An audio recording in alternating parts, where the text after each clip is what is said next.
Action. Quite Go. Okay, girls. So our next thing is going to really just this texting, right? Okay. Let's just skip the one in the middle first and say gray mapping. I think I already showed you guys that one. So gray map is going to be this one here, okay? The main is okay. This was your touch screen, so you can always touch the function here, and as I said, move up and down, and choose as okay the suitable map for your study. It just has okay because it's okay different grades or variations of black and whites, and okay, there's always going to be black and white, sorry, black and white, okay, but maybe it's okay just different variations of how much grays exactly is found, okay? Because grays mainly is okay come from mixing black and white together. Okay. Because it says okay we have white, we have black, then we have some bright grays, then we have some darker grays. So it's okay the gray maps make this okay change. Okay, and we just get onto the map that we want and right click. Yeah, okay. That is right here on your touch screen. Okay. Now another mode in which we could choose a map was if we can color. Of course, it's okay, we have to turn on the color. But you see, literally, it's okay at the very same spot where we had the gray map, is now going to be as okay your color map. Clear? Okay? So that's, you can literally say it's okay. It's going to be criminal that you don't know it's okay where to. That's okay. Look for the function on your touch screen here to choose your map. Okay? So you've been asked to, well, okay, do you mind change the color map? You say, okay, well, okay, I already have color function on. But then you're looking all around, you're sometimes playing with this, you're looking here, and you say, okay, there's here, go back here. What's the map, right? So, again, that's okay. So again, we can go in and that's okay, go for more. Okay, choose our different color maps. Now we're going to talk more about these when we get to physics, what the varieties of these maps are. Okay. But literally, it's okay the function, or it's okay the touch area on our touch screen here is the same for the gray map as for your color map. Okay. Good. Now ladies, right now our system is on in B as in bingo, boring, or basic mode, which is your brightness mode. Clear? Okay? Okay. You may say, okay, it's the brightness is made as okay controlled by this knob here, which was what we call gain, receiver gain, amplification, blah blah blah, blah blah blah blah blah. Now, one of the knobs that you mainly will be using a lot of,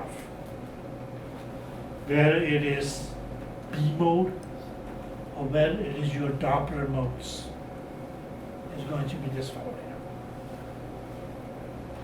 here. This first knob here. Okay.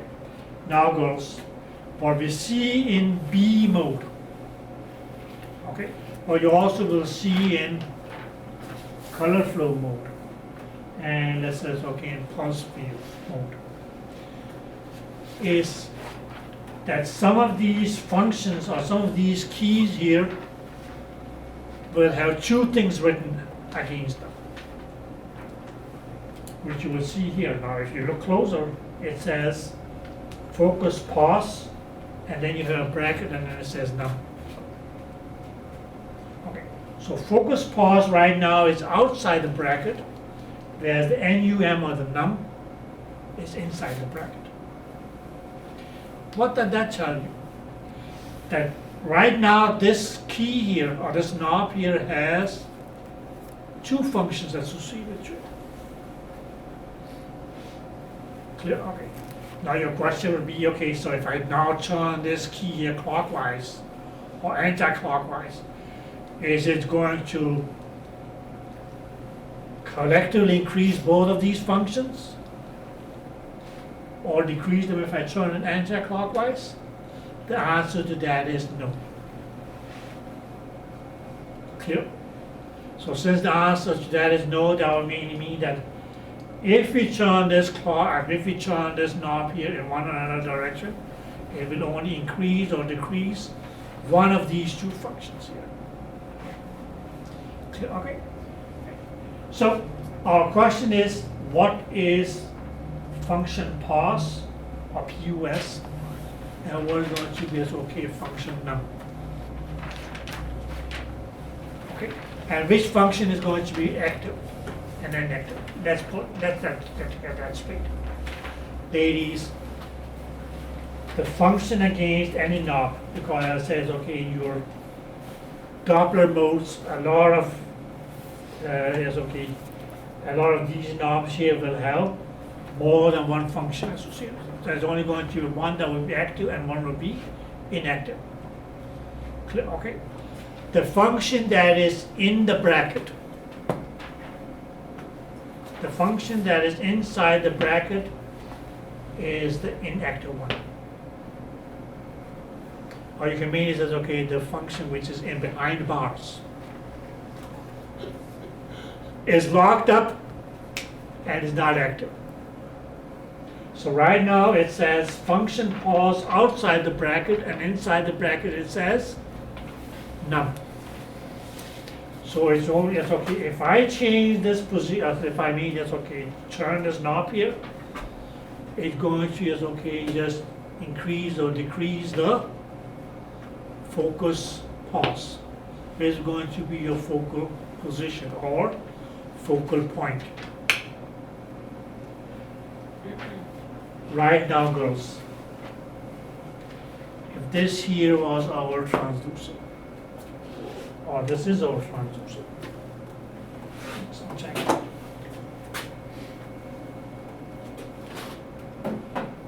And we were scanning. Now, right now, we only got one focal point. Okay, and it's right here. So that mainly means that at this point here, that's going to be where our beam would have focused. Or we will have a maximum concentration of the energy. That's going to come with other things that, you can say, the image will going to be more crisp, sharper, so on, so on, so on. All those things, all those, you're not going to get a crisp, nice photograph on an ultrasound. Okay, that's what you're looking forward to. Well, you may be disappointed.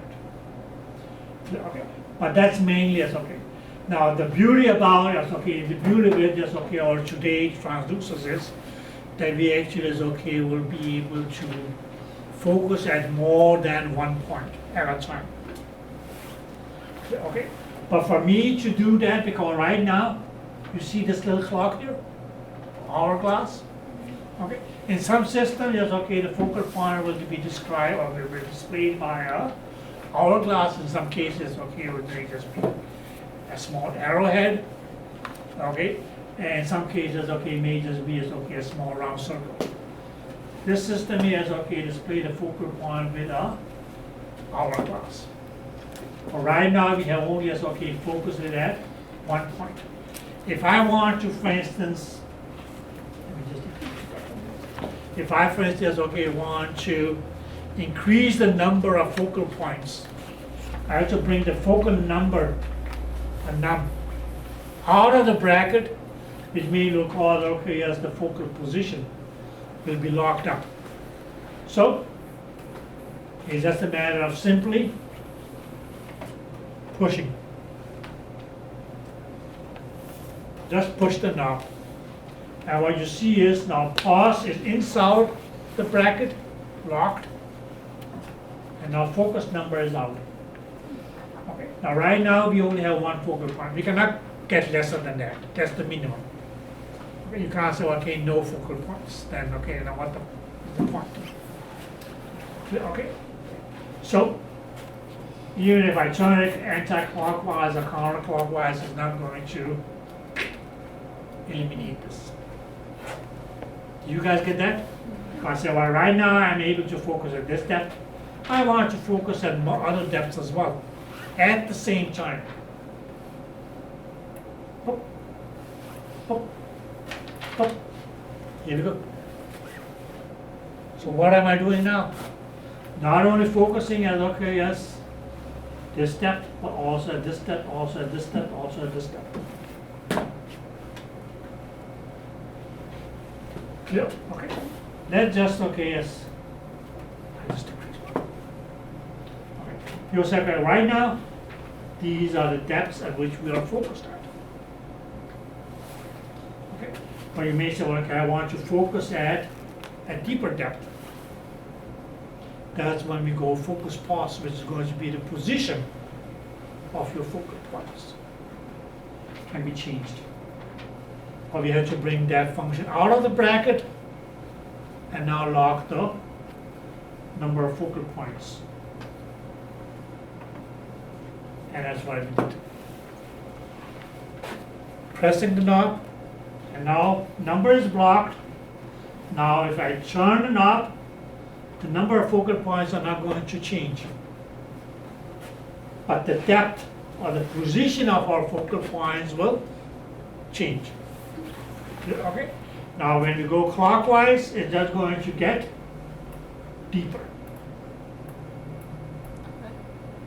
We go anti-clockwise, it's going to bring it up to shallower depths. Did you ladies get that? Yeah. Clear? Okay? Okay. But just remember, whenever you have a function key which has more than one function associated to it, it's going to be the function that is outside the bracket or the parenthesis. That's going to be the active one. The one that is in the bracket is the function that is currently inactive. Clear? How do we change it? Just press on the knob. And that will change that, okay, the function which previously was active now become inactive, and vice versa. So in B mode, B as a bingo, boring, basic, brightness, boo-boo or whatever, the functions associated to this key here or knob is your focal points and your focal position and the number of focal points. Yeah, okay. And yesterday, yes, okay, when we talked about our transducers, you saw a word that says array, array, array. You recall that one? Mm-hmm. Okay. What did that tell you? An array transducer is literally going to be a transducer which is going to be able to focus at more than one point. Because the transducers that we used to have back in the days, or what we will call as, okay, mechanical transducers, which only were able to focus on one depth. So the transducer was built, and they would say, okay, well, I can only focus at a depth of 2 centimeters. Whereas before 2 centimeters, well, I may be able to see it, or I will not be able to focus on it. What's beyond 2 centimeters, I may be able to see it, but I will not be able to focus on it. Clear? Okay? So literally, guys, sorry.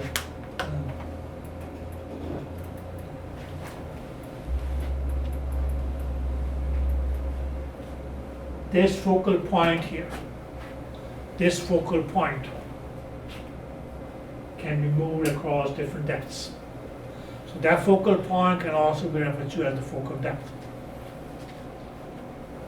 So another name for focal point is going to be your focal depth. the depth at which you focus. Clear, okay? Please, please, please, please, please. A lot of students confuse focal depth with depth of image. Right now my depth of image is 6 centimeters. How do I change that? By your depth knob. Okay. I may be able to see up to a distance of 600 meters. Okay. But my focus is going to be as, okay, that car which is parked at a distance of 200 meters, which will be my focal point. Clear? Okay. But just keep in mind, ladies, that's okay. At this point, it's okay, if your depth of image is 6 centimeters. You will not be able to focus at a depth of 7 centimeters, 8 centimeters, or so, because that's beyond your depth of view, or it's okay, depth of your image. Okay. So how do we change the depth of view? By your depth knob. How do we change the depth of focal depth, or focal point? With this. Did you girls get that? Yeah. Good. Any questions? No. Okay? And I hope that, okay, as I made it clear that, okay, as any function key that has more than one function, one is going to be in a bracket, one is going to be outside the bracket. The function outside the bracket is the active one, the one that's in the bracket is locked behind bars. Okay? And somebody who is behind bars hopefully is okay and going to be able to cause much trouble. He may cause trouble in himself, but that's another story. Okay, girls? Yeah. Any questions? Good. Anybody want to have anything to say? Do these two matter? Are we coming to this? We're coming to